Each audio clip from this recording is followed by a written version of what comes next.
Mesdames, Messieurs, bonsoir. Merci de votre fidélité. Bienvenue à cette édition. Séminaire national sur la réforme du code électoral. Un parterre d'experts et de personnalités sont conviés à ce rendez-vous. Les travaux devront permettre de relever les insuffisances du code électoral actuellement en vigueur au Bénin et d'y apporter des améliorations. Voici le reportage de Lénaïka Bazaou et d'Alessi Seguin. Homme politique, député à l'Assemblée nationale, membre d'organisations de la société civile, diplomate accrédité au Bénin et experts des questions électorales ont massivement répondu à ce grand rendez-vous de toilettage du code électoral actuellement en vigueur en République du Bénin. Un code électoral qui contient certaines dispositions incohérentes, souvent source de conflits politiques et juridiques. Nous espérons donc qu'au sortir de ce séminaire, le code électoral actuellement en vigueur en République du Bénin aura fait l'objet d'un examen critique et holistique, aboutissant à un diagnostic exposant clairement ses forces et faiblesses. Ce diagnostic devra ensuite faire l'objet d'une analyse pertinente afin de proposer des correctifs et des innovations pour aboutir à un avant-projet de proposition de code électoral pertinent et innovant. C'est à juste titre que la 7e législature de l'Assemblée nationale s'inscrit dans cette démarche de réforme. De 1990 à ce jour, nous en sommes à notre 27e loi électorale. 27e loi électorale. Si cette perpétuelle remise à plat est une preuve de la vitalité de notre démocratie, elle nous fait aussi l'obligation de nous interroger sur la pertinence des mesures que nous avons adoptées par le passé et donc de nous interroger sur celles qui nous paraissent désormais les plus adaptées pour les temps nouveaux. Réformer le système partisan et le code électoral, c'est un vœu cher au président de la République. L'exécutif ne pourrait donc se soustraire à cet exercice participatif et inclusif.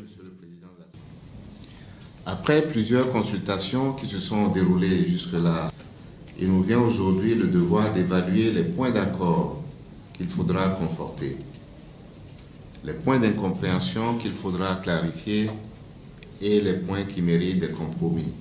Il est à espérer, au sortir de cette concertation, des propositions pour un code électoral stable, pérenne et fiable. Le Parlement a autorisé récemment le gouvernement à mettre à la disposition de la SBE, la Société béninoise de l'énergie électrique, une somme de plus de 27 milliards pour améliorer les services de la dite société au profit de plusieurs villes du Bénin. Cela à travers la ratification de l'accord de prêt pour le financement du projet de restructuration et d'extension du système de répartition et de distribution de la SBE. Guillaume Aviano. Le Parlement se penche sur une demande d'autorisation de ratification d'accord de prêt pour le financement du Press-Ready. Il s'agit du projet de restructuration et d'extension du système de répartition et de distribution au profit de la SBEE, la Société béninoise de l'énergie électrique. D'un coût total de plus de 21,47 milliards de francs CFA, le projet va favoriser le renforcement des infrastructures électriques de la SBEE en vue d'améliorer les services de fourniture de l'électricité dans certaines villes et leurs environs. Il s'agit des villes de Cotonou, de Porto-Novo, d'Abomey, de Boycon et de Lokossa. Il vise plus spécifiquement le renforcement et l'extension des réseaux de répartition et de distribution dans ces villes et alentours, ainsi que la réalisation de 10 000 branchements au profit des ménages. En outre, le Press-Ready contribuera au renforcement des capacités opérationnelles de la SB2E par des actions de formation des agents d'exploitation et de maintenance et du personnel chargé des études. Le Press-Ready va permettre à la SBEE de disposer d'un potentiel de 40 000 nouveaux abonnés dans tout le pays, ce qui représente 212 000 habitants, dont 109 000 femmes touchées, soit 51% des personnes concernées. Encourageant, mais il faut, à la faveur du présent projet, se pencher sur la question de la disponibilité de compteurs à carte, estime le Parlement.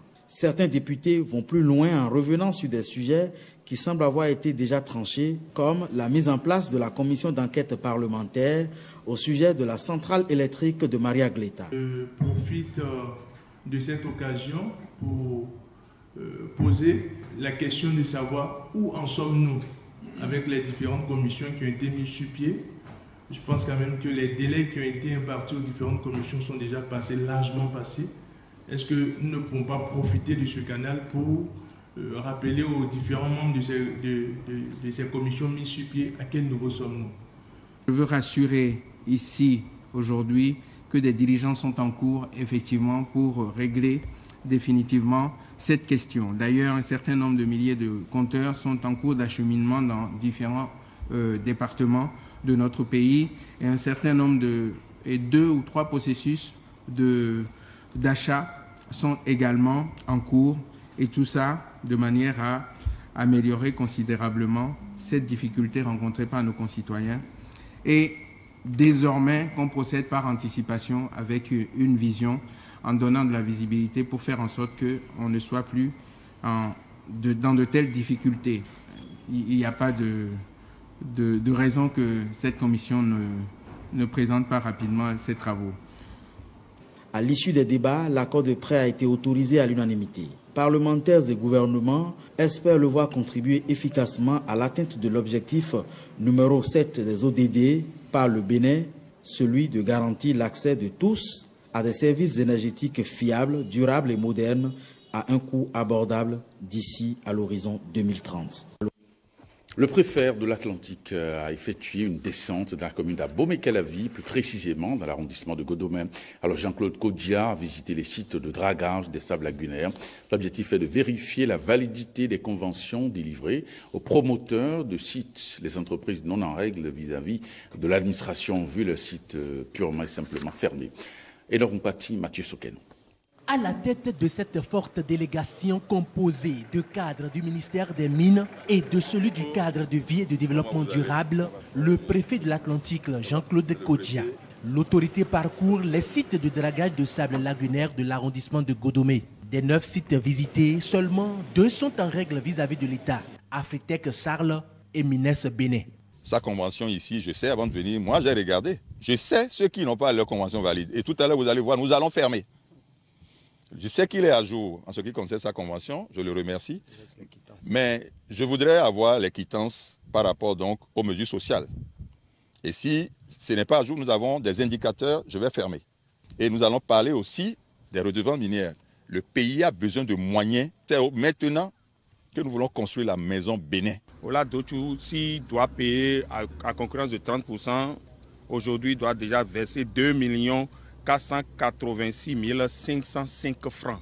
Donc s'il a la quittance qui nous démontre qu'il a déjà payé 2 millions dans la caisse à Aura Bank pour la mesure sociale, l'indemnisation, là nous allons vérifier cette quittance. C'est vrai que vous êtes en cessation d'activité, mais vous serez obligé de vous conformer à ces obligations avant, même si vous finissez la réparation avant de travailler ici. Quant à certains promoteurs indélicats qui ne respectent pas leur cahier de charge, l'autorité préfectorale a procédé purement et simplement à la fermeture de leur site en attendant la régularisation de leur situation.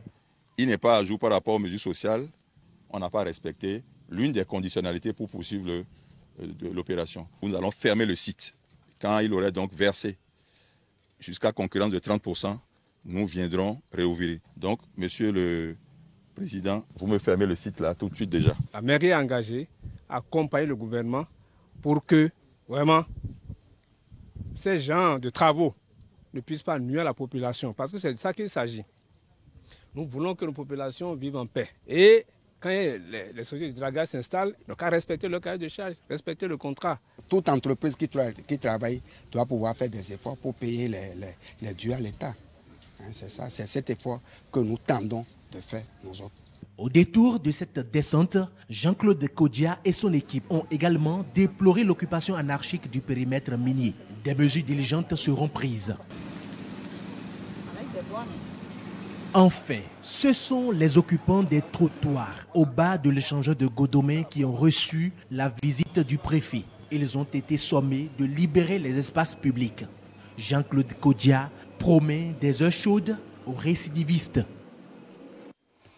Bientôt, de nouvelles adductions d'eau en milieu rural du Bénin. Un accord de 220 millions de dollars américains a été signé ce jeudi au ministère des Finances. C'est un acte du groupe de la Banque mondiale à travers son programme pour l'accès universel à l'eau potable. Le programme Aquavie. Rebecca Kenyaounde-Bénédicte Posso. C'est une prouesse en matière d'investissement en eau potable au Bénin. 220 millions de dollars américains, un montant qui va contribuer à l'amélioration de l'accès à l'eau potable dans les communes du Bénin. Un acte rendu possible grâce à Aquavie, un programme de la Banque mondiale pour l'accès à l'eau potable en milieu rural. Du point de vue des cibles pour le sous-secteur, près de 1,7 million additionnels de Béninois vivent en zone rurale, bénéficieront d'un accès aux services d'eau potable à travers la construction et la réhabilitation de plus de 600 adductions d'eau villageoises, la construction de plus de 34 000 branchements particuliers et 3 300 bornes fontaines. La signature de cet accord vient boucler 6 mois de travail minutieux avec l'Agence nationale de l'eau potable en milieu rural. Le directeur de l'agence compte d'ailleurs assurer ensemble avec ses collaborateurs la pérennisation de ce programme au Bénin. Tous les partenaires impliqués dans le projet restent mobilisés pour la mise en œuvre efficiente en toute performance de ce programme très important pour nous. Pour le ministre en charge de l'économie et des finances, c'est un pas important dans la réalisation des ODD et du programme d'action du gouvernement pour l'accès à l'eau potable pour tous les Béninois.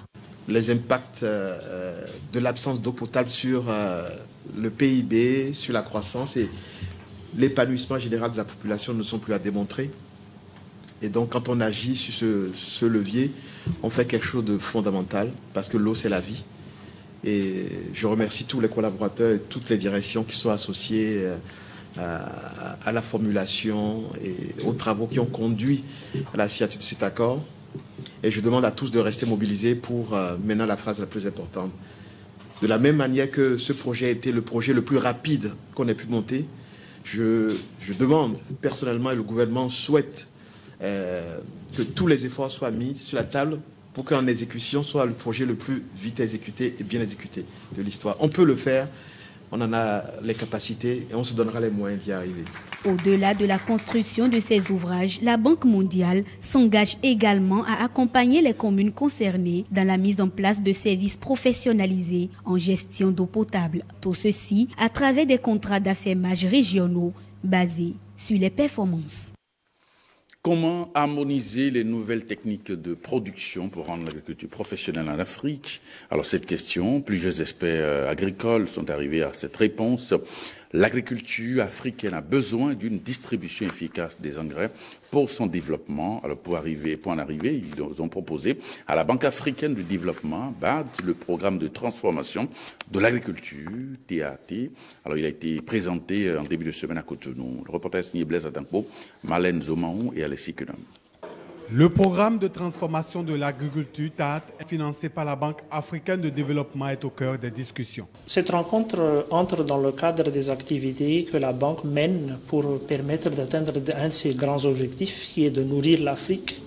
Et secondairement, quand on nourrit son peuple, on améliore les conditions de vie de sa population.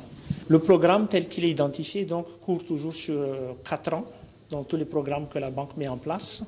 Et donc, ça veut dire que nous allons jusqu'à la fin de 2020. Ce programme est mis en œuvre pour faciliter une autosuffisance alimentaire en Afrique.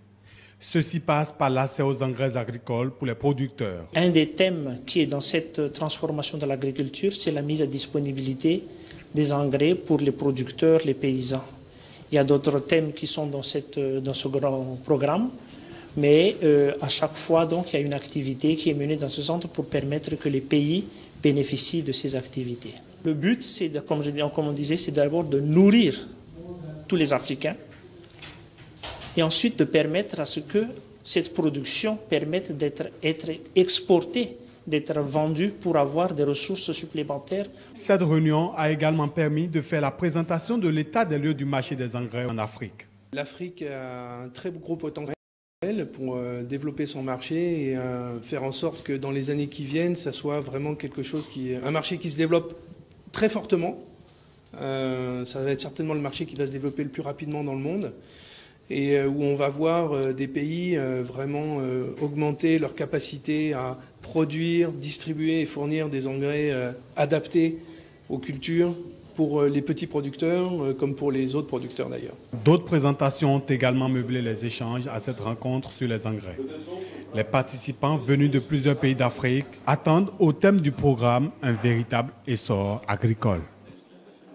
L'Union internationale des huissiers de justice célèbre la 11e journée mondiale de l'huissier de justice sous le signe des bonnes pratiques professionnelles. À l'occasion, on vous propose de découvrir l'un des maillons essentiels de l'appareil judiciaire, les huissiers bras armés de la justice. Alors, ils exécutent les décisions souvent mal perçues. L'huissier de justice, l'auxiliaire incompris, c'est un magazine réalisé par Serge Ayaka et Donatien Falola.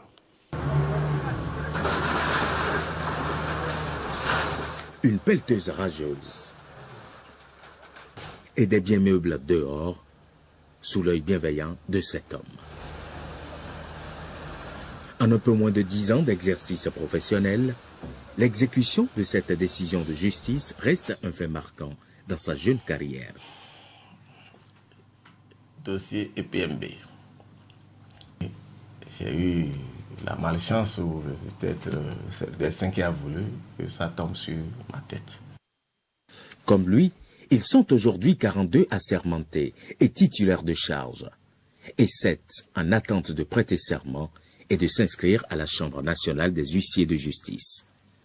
C'est le képi que je porte qui est craint. En fait, c'est parce que nous sommes la main armée de la justice. Que les gens disent que l'huissier de justice n'a pas de cœur, c'est l'ignorance. Les gens pensent que les actes que nous faisons, c'est contre nous. C'est dans l'intérêt de la loi et dans l'intérêt de toutes les parties. Ils ont chacun leur vécu et quelques-uns le racontent avec un brin d'humour. C'est le jour où je devais aller faire ma première saisie. La saisie des biens meubles corporels. Je suis allé sur le terrain. Il fallait remplir seulement les papiers, faire l'inventaire des biens. Mais vraiment, ça n'a pas été facile le jour-là. Auxiliaire de justice, l'huissier titulaire de charge a le monopole de la signification des actes. Il procède aux constatations aux fins de preuve, dresse des actes sous seing privé, mais il exécute surtout les décisions de justice, ce qui lui vaut d'être incompris. Deux voisins peuvent ne pas être en train de s'entendre. Deux voisins, deux mitoyens. C'est vers un huissier qu'il faut aller pour dire attention, ce que vous faites à côté, ça dérange l'autre. Il faut respecter le voisinage. Les huissiers de justice, loin d'être les persécuteurs de la paisible population, sont ceux-là qui rétablissent plutôt la paix sociale.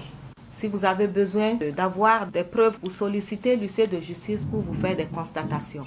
Si vous voulez vaincre la résistance d'un débiteur qui refuse, comme je le dis, de vous payer votre créance, vous pouvez aller vers un huissier de justice. C'est pourquoi l'huissier se réclame homme de justice et de paix. Et ce qui fait que notre métier est bizarre, c'est ceux contre qui on a exécuté des décisions qui deviennent nos amis. Parce qu'ils comprennent finalement. Et chaque fois que j'exécute une décision de justice ou que de par mon intervention, même en présence d'une décision de justice qui ordonne l'exécution forcée, que j'arrive à dénouer la situation entre les parties, alors je suis très content.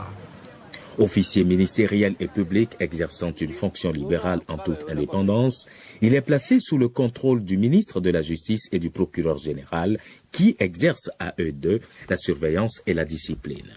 Mais avant, il y a le contrôle des pairs à travers la chambre des huissiers. C'est comme dans toute profession, il faut s'organiser. Autrement, ce serait le laisser aller. À l'endroit de mes confrères et consoeurs, je demande toujours que nous continuions d'être professionnels. Pour la sécurité juridique et sociale, L'huissier de justice, loin d'être le persécuteur, est à votre service.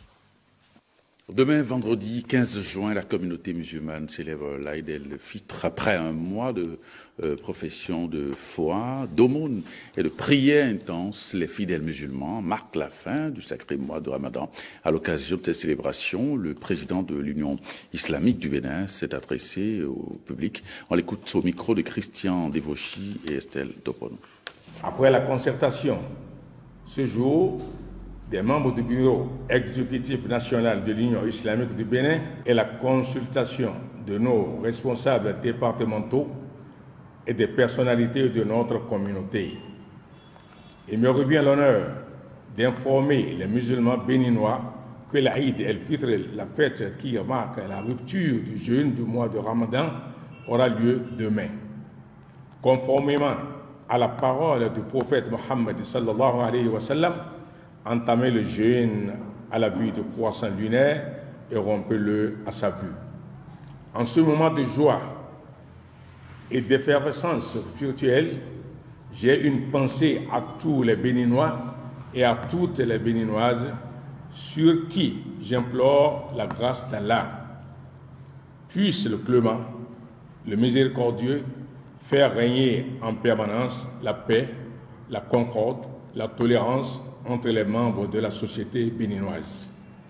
À nos dirigeants de tous ordres, notamment le gouvernement, nous invoquons l'aide d'Allah afin qu'il leur donne la bonne santé physique et spirituelle.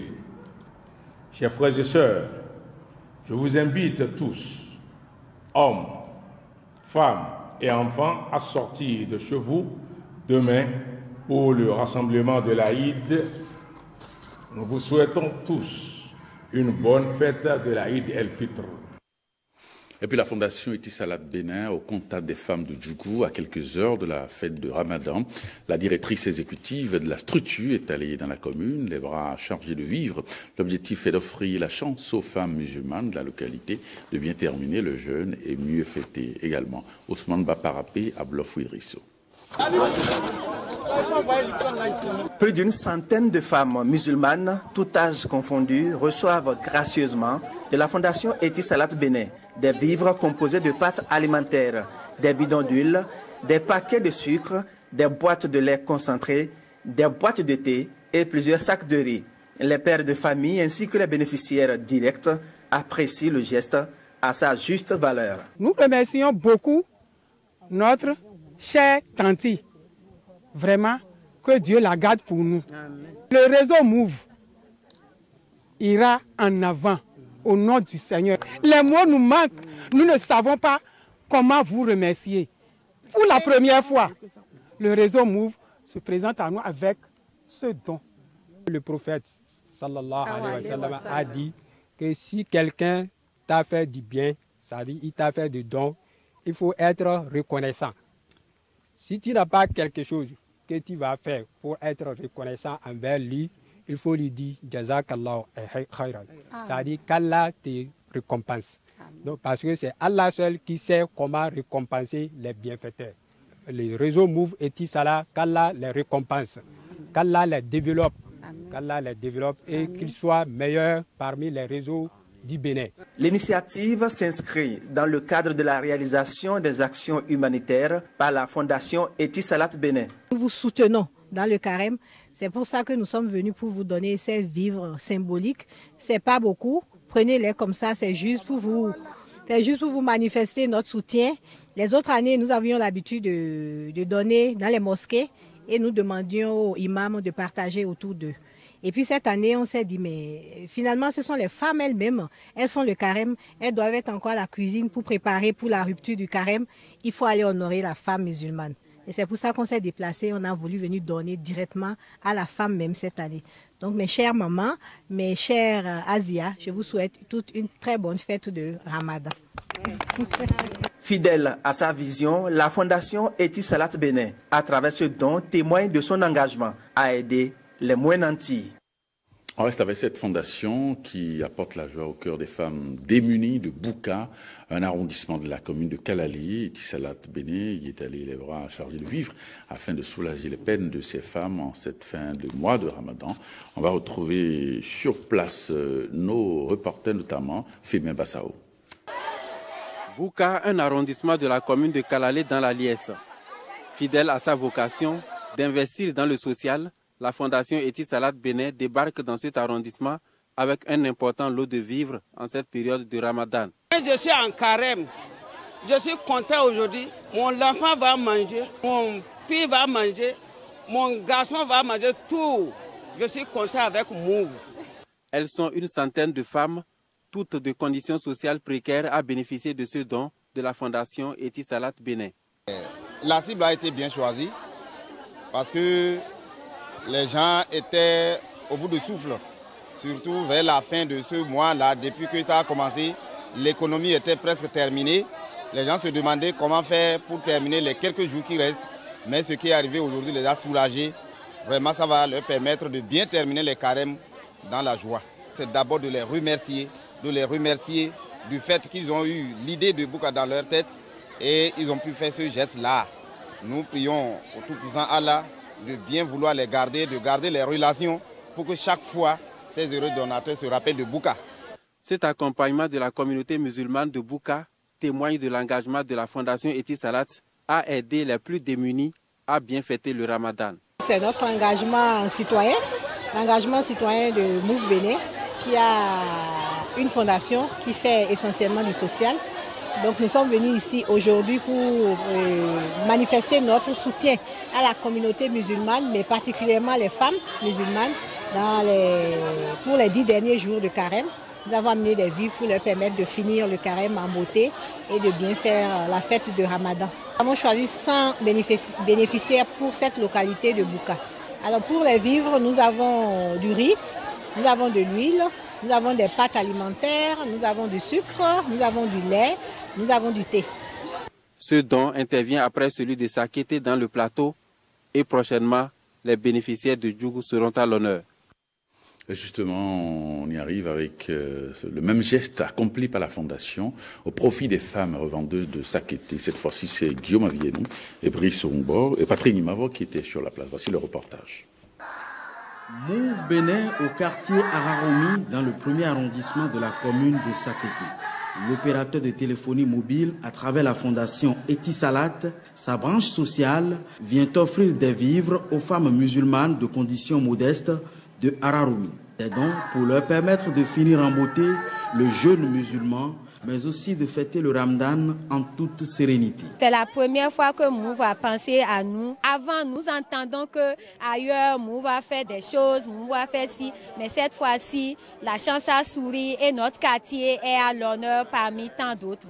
On ne peut que saluer cela et remercier les responsables d'avoir le nez creux en choisissant nos femmes de notre quartier. Que Allah Tout-Puissant les vienne en aide, guide les pas et éclaire les antennes pour d'autres objectifs plus grands que celle-ci. Par expérience, nous savons qu'à la fin, ça devient difficile pour les couches vulnérables de finir le carême. Au début, il y a les moyens, il y a la motivation, il y a les moyens, mais sur la fin, c'est dur et c'est long. Donc quand nous venons avec les vivres à cette période, ça tombe à pic, ça tombe à point et surtout ça leur permet parfois de faire la fête de Ramadan avec. C'est la première fois que la fondation Etisalat s'intéresse aux femmes de Araromi, décidées à honorer la gente féminine en amont et en aval du jeûne musulman selon les responsables de l'organisation.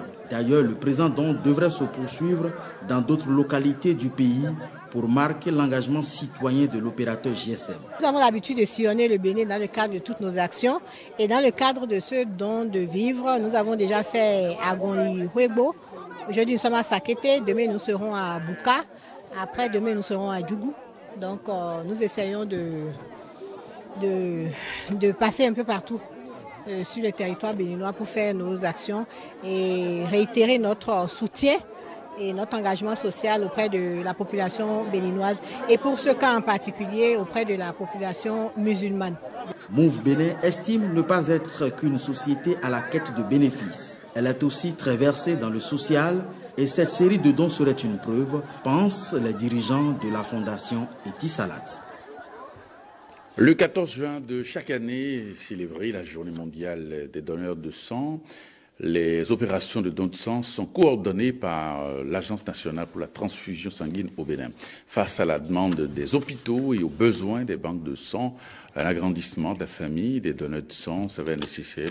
Amitié Sagwidi, Marianne Bossemeli. Sur 10 millions de Béninois, seulement 30 000 sont des donneurs de sang. Un nombre infime face à la forte demande de sang pour sauver des vies humaines. La transfusion sanguine est un secteur qui est au carrefour. Lorsque vous êtes anémié, vous avez besoin du sang. Quand vous avez un paludisme grave qui conduit à une anémie, il faut transfuser. Lorsque vous avez fait un accident de la route ou vous avez saigné, il faut transfuser. Lorsque vous êtes une femme en voulant accoucher, vous saignez avant l'accouchement ou après l'accouchement, il faut du sang. Nous devons faire un effort pour plus d'attention à un secteur sanitaire qui est au carrefour de toutes les structures sanitaires. En ce jour où ces sauveurs de vie sont à l'honneur, un SOS est lancé à l'endroit de la population qui hésite encore à faire le pas. On ne doit pas forcer quelqu'un à donner le sang. Le don de sang est volontaire et il faut avoir l'âge mature, donc 18 ans au moins, et 65 ans ou plus pour être donneur de sang.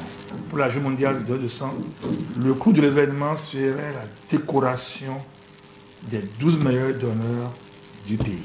Toute personne qui fait son don, c'est que cette personne se souvient un peu des autres et se dit, aujourd'hui moi je suis en bonne santé, demain ça peut être mon tour.